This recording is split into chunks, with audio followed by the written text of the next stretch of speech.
Magandang hapon po. Ako po si Jamie Kitan Omosa na magsasagawa ng isang performance task sa PE. Ito po ay ang backward hop. May sasagawa po ang backward hop sa pamamagitan ng pagtaas ng iyong isang paa. Pagkatapos pong itaas ang iyong paa, mag-hop po kayo pa backwards 5 beses. Pagkatapos po nun, palitan niyo po ang inyong paa. Gawin din po ito 5 beses. Pagkatapos po nun, ulitin po ito 3 beses pa.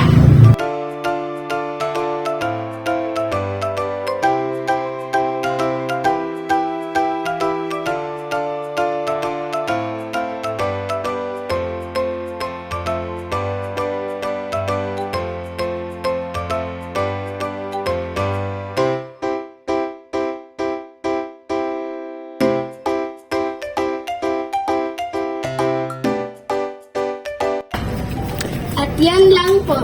Maraming salamat po.